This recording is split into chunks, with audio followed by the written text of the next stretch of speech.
엄청 상식적인 얘기인데 한번 여러분 들어보세요. 여기다가 int a를 이렇게 했어요. 그러면 여러분들 메인 함수 실행하려면 몇 바이트 필요해요? 4바이트 필요하죠. 그렇죠?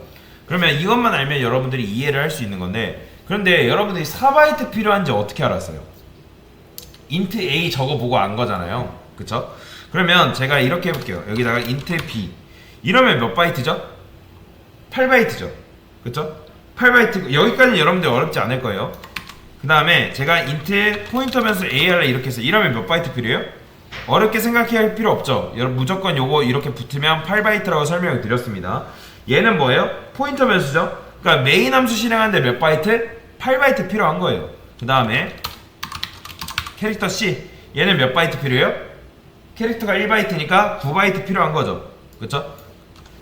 다시 해볼게요. 하나만. ARR 3. 자, 이렇게 하면 여러분들 몇 바이트 필요해요? 일단 4, 3, 12 12바이트 확보되죠? 인트 3개니까 ARR은 몇 바이트? 사실 얘는 여러분들 조금 다르게 취급되는데 그냥 여러분들 개념 이해하실 때는 포인터 변수 즉 8바이트로 이해하시는 게 여러분들한테 좋습니다. 그래서 뭐 4, 3, 12 20바이트겠죠. 그 다음에 인트 자, 이 두 개를 그냥 똑같다고 보시면 돼요. 일단 이게 뭐예요? 이거는 인트가 아니라 인트를 가리키는 주소죠. 그래서 인트를 가리키는 주소가 저장되고 라고 보시면 되는데, 일단 요거는 뭐 생략하고 이렇게만 봤을 때 얘는 총 몇 바이트? 8바이트 그리고 4, 3, 12 20바이트죠. 그쵸? 제가 인트 사이즈라 했어요. 자, 이러면 여러분들 몇 바이트 필요해요? 당연히 인트가 4바이트니까 24바이트가 필요한 거겠죠? 이해되시죠? 그러면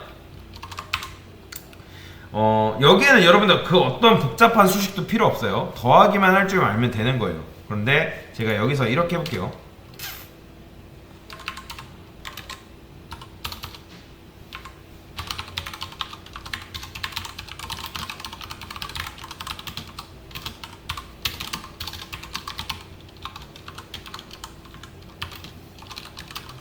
자, 이렇게 했어요. 이렇게 하면 당연히 총 몇 바이트 필요해요? 메인 함수 기준으로만 24바이트입니다. 여러분이 머릿속으로 이 녀석이 뭔가 내신 뭔가를 뭐 메모리를 차지하지 않을까라고 그런 생각을 하는데 그런 건 없어요. 일단 printf가 실행되겠죠. 그러니까 메인이 실행하면은 메인이 누구를 찾아가요? 운영체제를 찾아갑니다. 그러면 메모리를 할당을 받아요. 몇 바이트? 24바이트. 그리고 printf가 실행이 되는데 이 printf 같은 경우는 그냥 실행되는데 필요한 메모리를 누가 받는 거예요? 메인이 신경 쓸까요? 아니면 이 printf가 신경을 쓸까요? 이거는 메인이 신경 쓸 바가 아니에요. 자, 제가 이거 맨날 계속 설명드리고 있죠. 이 녀석을. 다시. 자, 메인을 위한 집이 이렇게 있는데, 일단 메모리를 할게요. 메모리 그리고 메인 스택 지역이 있고, 그리고 메인을 위한 집이 이런 식으로 생성이 된다. 그러면 이렇게 printf가 실행되기 위한 공간이 할당이 됩니다. 이런 식으로 이 위에, 왜냐면 printf가 여러분들 지금 함수거든요. 얘도 printf도. 그러면 이렇게 이 메인 위에 이런 식으로 만들어지는데 얘는 실행되고 그리고 실행되고 출력해주고 날아가요. 바로 메인이랑 아무런 관련이 없다라고 보시면 돼요. 그 다음에 자, 메인 함수 일단 필요한데 실행하는데 24바이트 필요한데, 제가 만약에 이걸 한 번 더 했다 해서 뭔가 변화하거나 그런 건 없어요. 무조건이에요. 이거 속지 마세요. 24바이트입니다. 여기까지는 여러분들이 다들 아실 거예요. 그런데 제가 int 사이즈를 이렇게 해볼게요.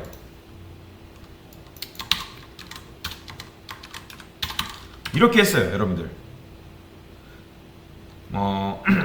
프로그램을 우리가 실행을 했어요. 그러면 일단 요게 나오겠죠. scanf.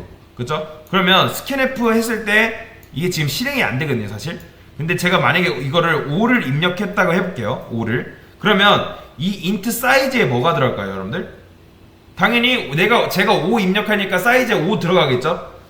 그러면 메인 함수 실행하는데 몇 바이트가 필요한 거예요? 일단 얘 4바이트.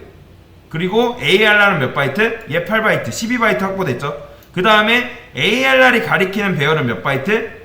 이 사이즈가 그냥 5라고 가정을 했을 때 4, 5, 20인 거죠. 더하면 32바이트. 그런데 여기서 이상한 점이 있어요. 이상한 점이 뭐냐면 이 메인 함수가 여러분들 실행되기 전에 누굴 찾아간다 했어요? 운영체제를 제가 찾아간다 했죠. 왜 찾아가는지 아시는 분들 계신가요? 운영체제를 찾아가는 이유? 단순해요. 변수라는 거는 저장 공간이죠. 그러니까 저장 공간은 어디예요? 우리가 지난 시간에 배웠지만 램이라고 말하는 곳이 있어요. 그러면 램을 누가 관리하죠? 윈도우가 관리합니다. 그러면 윈도우를 OS라 부르고 운영체제라 불러요. 뭐 윈도우 OS, 뭐 윈도우, 리눅스, 뭐 맥OS 이런 식으로. 그래서 여러분들 컴퓨터에 맥을 깔았으면 맥이 여러분들 메모리 관리자입니다. 그래서 이 메인 함수가 실행되기 전에 운영체제를 찾아가나요? 아니면 실행 후에 운영체제를 찾아가나요? 메인 함수가 요게 지금 메인 함수잖아요. 이 메인 함수가 운영체제를 찾아가는 시점이 실행되기 전이에요? 실행되고 후에요? 논리적으로 생각하시면 돼요. 이거 일단 실행하는데 뭐가 필요한 거예요, 여러분들? 공간이 필요하거든요, 공간? 그러니까 배열 변수가 필요한 거예요, 배열 변수. 근데 그 공간은 어디에 있어요? 메모리에 있죠. 근데 메모리 관리를 지금 누가 하고 있어요? 운영체제가 한단 말이에요. 그러면 이 녀석은 메인 함수는 실행하는데 몇 바이트 필요하다? 32바이트 필요한 거네요. 그러면 실행되기 전에 공간을 할당받아야 해요? 아니면 실행 후에 공간을 할당받아야 돼요? 다시 이게 메인 함수라고 설명드렸고 이런 걸 변수라고 하잖아요, 여러분들. 자, 일단 int 사이즈 얘는 뭐예요? 공간이에요, 공간. 그러니까 메인 함수는 이런 게 있기 때문에 실행할 수 있는 건데 일단 얘가 메인 함수가 누군가에 의해 호출이 됐어요. 그러면 얘는 32바이트만 있으면 되는데 그걸 누가 관리하고 있어요? 싹 다 누가 관리하고 있다? 오로지 운영체제가 독점해서 관리를 하고 있어요. 그러면 이 메인 함수가 실행되기 전에 누구한테 찾아가서 메모리를 구걸하는 게 맞아요? 당연히 그 메모리를 독점하고 있는 운영체제한테 가서 메모리 달라고 하는 게 맞는 거잖아요. 그러면 맞춰보세요. 이게 실행되기 전에 찾아갈까요? 실행 후에 찾아갈까요? 지금 여러분이 이런 식으로 쓴 걸로 공간이 생겨날까요? 아니에요. 이거는 단순히 그냥 어떤 일에 대한 설계일 뿐이에요. 이것만으로 지금 되는 거예요? 안 되는 거예요? 이게 여러분들이 머릿속으로 실행이 될 수 있어도 이거 실행하려면 일단 실질적으로 뭐가 필요하다? 실질적으로 진짜 공간이라는 게 필요해요. 그러니까 얘가 되기 전에 공간이 필요한 겁니다. 지금 우리가 이런 식으로 설계를 해놨는데 이걸 실행하려면 일단 뭐가 필요하다? 공간이 필요한 거예요. 근데 그 공간은 어디에 있을까요? 메모리에 있어요, 메모리. 그래서 메모리 관리를 누가 한다? 운영체제가 한다. 그렇다면 얘가 정말 실행되려면 누굴 찾아가야 돼요? 운영체제를 찾아가야 되는 거예요. 그러면 int 사이즈가 여러분이 운영체제라고 생각을 해보세요. 여러분한테 int 사이즈라는 녀석이 찾아왔어요. 자기가 좀 이 메인 함수 안에서 실행이 되어야겠대요. 그러면 운영체제인 여러분이 얘한테 몇 바이트를 주면 좋은 거예요? 당연히 4바이트 주면 되는 거잖아요. 그걸 어떻게 알았어요? 당연히 int가 4바이트니까 이해되시나요? 그런데 자, 여기에 이런 녀석들이 찾아왔어요. 견적이 나와요, 안 나와요? 이게 실행되기 전에 찾아온 거예요? 실행된 후에 찾아온 거예요? 지금 실행되기 전에 찾아왔죠. 그러면 얘 값은 여러분들 막상 실행이 된 후에 결정이 될까요? 실행되기 전에 결정이 될까요? 지금 여러분들이 고객 같은 프로그램을 내놨어요. 고객이 8을 넣을지 5를 넣을지 알 수 있어요? 지금? 실행도 안 했는데? 모르잖아요. 그러면 여러분이 진짜 견적을 내보는 건데 이 함수를 실행하는데 견적 한번 내주세요. 제가 이거를 한번 이렇게 해볼게요. 이렇게 하면 견적이 나올까요? 안 나올까요? 당연히 견적 나오죠. 그런데 그러니까 일단 요거 4바이트, ARR 8바이트, 얘는 12바이트니까 몇 바이트? 총 24바이트 견적이 나오는 거예요. 그렇죠? 그러니까 지금은 견적이 나오는데 제가 이렇게 하면 견적이 나오는데 이렇게 하면 견적이 나온다, 안 나온다? 견적이 안 나와요. 아시겠나요? 왜 그러냐면 요런 거는 불가능한 거예요. 그러니까 요게 여러분들 혹시라도 REPL IT에서 제가 알려드린 REPL IT에서 실행하면 되긴 되거든요. 근데 여기서 실행 안 됩니다. 그러니까 C 언어 표준이라는 게 있어요. C 언어 표준 방법에는 이런 게 있는데 우리가 보통 사용하는 비주얼 스튜디오에서는 이걸 C 언어 비표준이라거든요. 그러면 그 비표준에선 이게 실행이 안 돼요. 그러니까 그거는 이거를 막아놨어요. 그러니까 일단 이게 REPL IT에서는 실행이 되는데 이게 실행이 안 되는 거는 개발자가 실수할 수 있기 때문에 비주얼 스튜디오에서 막아놓은 거예요. 일단 근데 그 전에 일단 여러분들 이게 왜 실행이 안 되는지 알아야 돼요. 왜 안 돼요? 이렇게 사이즈 쓰면 왜 안 돼요? 견적을 못 내리기 때문에. 여러분들 변수의 값은 고정된 게 아니라 변할 수 있죠. 그러면 운영체제가 딱 보고 생각하는 거예요. 이게 값이 안 정해졌는데 내가 너한테 몇 바이트 줘야 되니? 그럼 운영체제가 점쟁이처럼 너는 요새 추세로 봐서 이 함수 몇 바이트, 이 함수에 몇 바이트 있을 거야 할 수 없단 말이에요. 그러니까 이런 거는 지금 불가능한 거예요. 그렇지? 견적이 나와야만 가능하다. 그러니까 이거 지울게요. 그래서 이런 식으로 이게 된다고 생각하시는 분들 계세요. 그럼 느낌상으로 맞춰보세요. 일단 이건 견적이 나올까요? 5로 할게요. 사이즈가 5죠? 그러면 얘도 5겠네요? 5일 거 아니에요. 그쵸? 그런데 일단 이게 만약 5라 했으면 4, 5, 20 바이트, 얘 8바이트, 인트 4바이트니까 다 합쳐도 얘는 몇 바이트? 32바이트인 거죠. 그런데 이것도 안 돼요. 이걸 불가능한 걸 아셔야 돼요. 자, 생각해보세요. 사이즈가 여러분들 5라고 이렇게 넣었는데 일단 요 는이 뭐예요? 얘 대입연산자죠. 대입연산자. 5를 썼고 지금 는을 쓴 거잖아요. 대입연산자를 여러분들이 머릿속으로 실행해본 결과 제가 여기다가 5 곱하기 2라고 하면 자, 이게 실행을 한번 해볼게요. 그러면 사이즈가 뭐가 되는 거예요? 10이 되겠죠. 그쵸? 그러면 이렇게 하면 당연히 5가 되는 거고.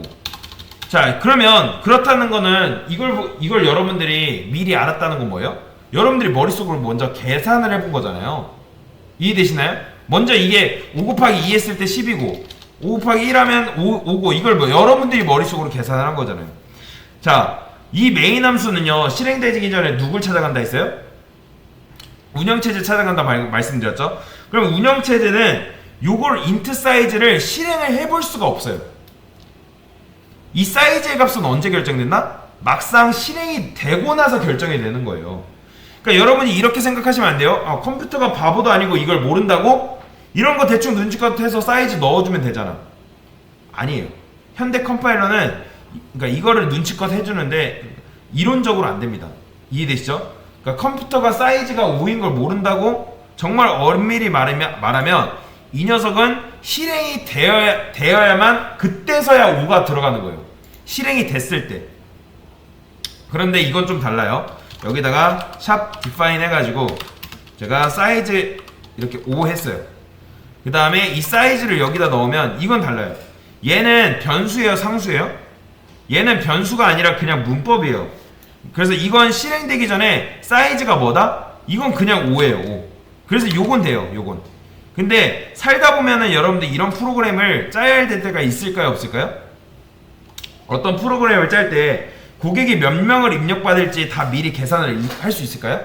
못해요. 그러니까 불가능할 때도 있단 말이에요. 그래서 동적 할당을 안 쓰고 동적 할당이 없을 때 어떻게 짜는지를 한번 보여드릴게요. 여기다가 관리하실 숫자를 입력해주세요. 그 다음에 스캔F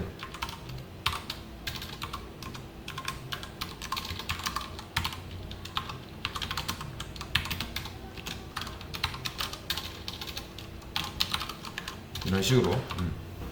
자, 이렇게 하면 고객이 뭐라고 입력하겠죠? 그쵸? 그 다음에 제가 이렇게 하면 된다고 했어요? 안 된다 했어요?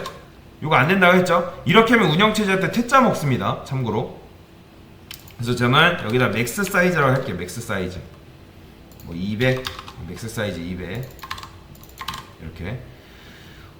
그러면 이 프로그램이 관리할 숫자가 관리할 수 있는 사이즈가 몇이에요? 200까지인 거죠. 200. 그 다음에 여기서 이런 식으로 하는 거예요. 여기서 뭘 할 수 있냐면 이렇게 할 수 있는 거예요. 요거 위로 올릴게요. 참고로 만약에 사이즈가 고객이 입력한 사이즈가 우리가 정해놓은 맥스 사이즈보다 크다? 그러면 그러니까 입력받은 게 맥스 사이즈보다 이거보다 크면 어떻게 해야 되는 거예요? 죄송하지만 %d 이하로 입력해주세요. 고객한테 정중하게 요청을 해야 되는 거예요. 이런 식으로. 이런 식으로 고객한테 정중하게 요청을 해야 된다. 옛날에는 실질적으로 진짜 이런 식으로 코드를 짰어요. 이렇게 할 수밖에 없는 가슴 아픔을 사연을 아시겠죠? 왜요? 요게 이제 동적 할당이 안 된다 했을 때. 그러니까 운영체제한테 여러분들 퇴짜 받지 않으려면 어떻게 해야 돼요? 사이즈를 일단 깔끔하게 정해서 애매하게 찾아가면 안 되고 깔끔하게 이런 식으로 딱 정해놔야 돼요. 그래서 고객한테 몇 명 입력할래요? 라고 물어본 다음에 만약에 그게 넣으면 뭐다? 이렇게 하는 거예요. 이제 우리가 프로그램을 만들었어요.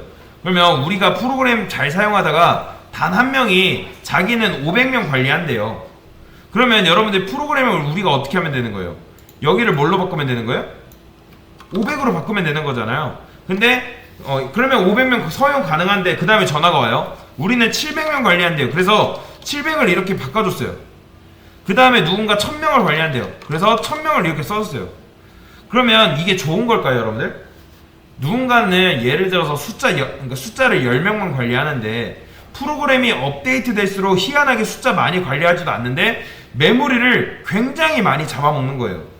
그러면 그 10명만 쓰는 입장에서는 나는 왜 10명밖에 안 쓰는데 왜 이렇게 메모리를 많이 잡아먹는 거야? 라는 생각을 하겠죠? 당연하죠. 이렇게 싹 잡아놨기 때문에. 그러니까 개발자는 하나고 사용자는 여러 명이에요. 어떤 사용자는 용량을 조금만 쓰고 어떤 사람은 용량을 많이 써요. 그런데 우리는 어쩔 수밖에 없는 거예요? 이 배열의 한계를 누가 정할 수밖에 없는 거예요? 개발하는 내가 정할 수밖에 없는 거예요. 그래서 개발자가 선택장애가 오는 겁니다. 500으로 잡자니 너무 오바인 것 같고, 뭐 600까지는 뭐 근데 어떤 특이한 사람이 600명 관리해야 된다 해서 600 하면 우리가 회원들 대부분 숫자 10명 관리해야 되는데 이것도 조금 오바인 것 같고. 그러니까 동적 할당이 없는 세상에서는 이런 문제가 발생을 합니다. 그래서 여기까지 일단 아시면 되는데 이게 지금 동적 할당이 없을 때 해결하는 방법에 대해서 설명을 드린 거라 보시면 되겠습니다. 네, 이상입니다.